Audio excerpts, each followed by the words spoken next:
Assalamualaikum warahmatullahi wabarakatuh. Perkenalkan saya Fenda Biasa, PS Matkul Manajemen Risiko. Pada kali ini saya akan mengambil, mengambil contoh instansi tempat saya bekerja yaitu DJP. Izin memulai.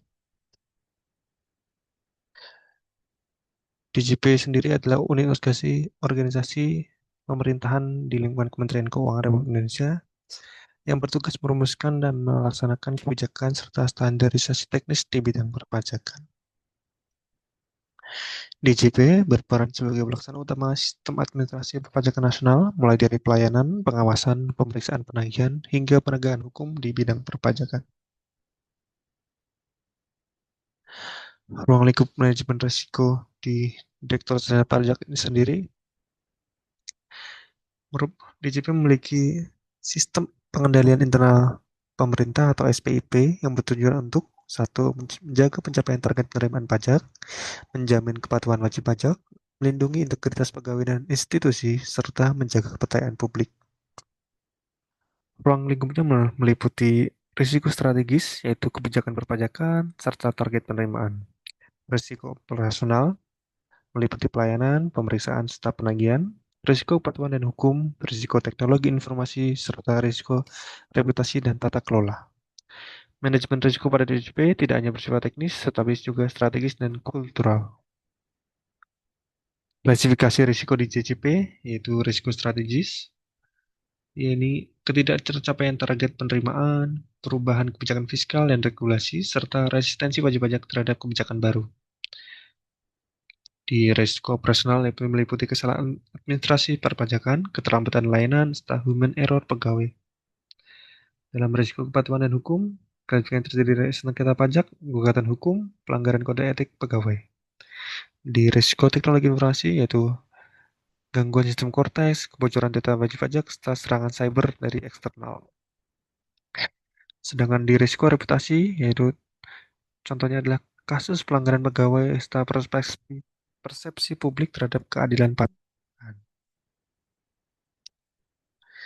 Identifikasi dan pengukuran risiko dilakukan dengan melakukan analisis proses bisnis DJP, mengevaluasi laporan kinerja, melaksanakan audit internal dan eksternal,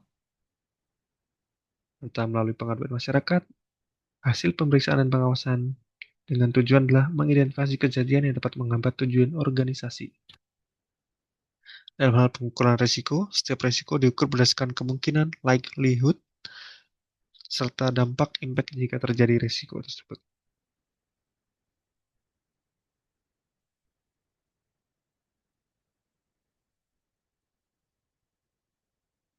Metode paling efektif mengidentifikasinya adalah dalam lokasi kompleks seperti DJP, tidak cukup hanya menggunakan satu metode identifikasi risiko, namun terdapat beberapa metode yang dapat digunakan dan paling efektif dan relevan dengan karakteristik organisasi DJP sebagai instansi publik. Ini brainstorming terstruktur. Brainstorming dilakukan secara sistematif dengan melibatkan pimpinan unit kerja, pejabat fungsional, unit kepatuhan internal, serta melakukan diskusi ini dapat difokuskan kepada titik kritis proses bisnis, pengalaman kejadian risiko sebelumnya, potensi risiko akibat perubahan kebijakan atau sistem. Alasan efektivitas yaitu menggali risiko laten yang tidak tertulis, memanfaatkan pengalaman praktis pegawai, cocok untuk risiko operasional dan kepatuhan. Metode ini sangat efektif untuk DJP karena banyak risiko yang muncul dari interaksi langsung antara pegawai dengan wajib pajak dan secara sistem. Analis skenario atau skenario analisis. Metode ini mengkaji risiko melalui simulasi kejadian ekstrim atau perubahan signifikan, misalnya gangguan nasional pada sistem perpajakan, krisis ekonomi, kebocoran data yang besar-besaran. Alasan efektivitas itu mengantisipasi risiko strategis, meningkatkan kesiapsiagaan perorganisasi, serta cocok untuk risiko berdampak besar. Metode ini sangat penting dalam konteks transformasi digital IT dalam instansi DJP. Pengukuran risiko satu yaitu gangguan atau kegagalan sistem pada IT. Sumber risiko yaitu ketergantungan tinggi pada sistem digital, volume data besar, serta ancaman cyber. Aspek kemungkinan dampak dan tingkat risiko, kemungkinannya sedang, sistem kompleks dan beroperasi terus-menerus dikarenakan hal tersebut. Dampaknya tinggi karena dapat menyebabkan pelayanan nasional terganggu, potensi kehilangan penerimaan, serta tingkat risiko awalnya tinggi karena perlu prioritas mitigasi. Risiko kedua adalah rendahnya kepatuhan wajib pajak. Sumber risiko adalah kurangnya pemahaman pajak dari wajib pajak, persepsi ketidakadilan, serta kondisi ekonomi. Aspek kemungkinan dampak dan tingkat risiko berada di tingkat tinggi dan sangat tinggi ya, karena risiko bersifat atas rendahnya kepatuhan ini bersifat berulang, berpengaruh langsung terhadap penerimaan, serta berpengaruh terhadap kinerja utama organisasi. Pengendalian risiko ya, ada tiga pengendalian yaitu preventif, detektif, dan korektif. Di preventif sendiri dapat dilakukan pengendalian melalui SOP pelayanan dan pemeriksaan, kode etik, dan zona integritas serta pelatihan pada pegawai. Pada pengendalian detektif kontrol dapat dilakukan melalui audit internal, sistem pengawasan berbasis IT, dan whistleblowing system. Sedangkan pada pengendalian korektif kontrol dapat melakukan penegakan disiplin pegawai, perbaikan sistem dan prosedur, serta tindakan hukum dan administrasi. Pendekatan dan manajemen risiko di DJP, yaitu ARM, Risk-Based Approach, dan CRM. IRM sendiri merupakan risiko dikelola strategasi, melibatkan seluruh unit kerja dan terhubung dengan perencanaan strategis.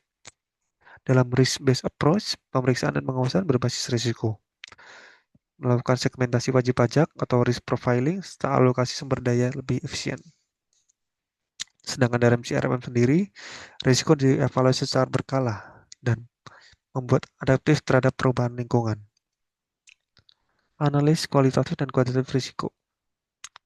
Analis kualitatif sendiri menggunakan deskriptif naratif, penilaian berbasis persepsi dan pengalaman yang cocok untuk risiko reputasi dan kepatuhan.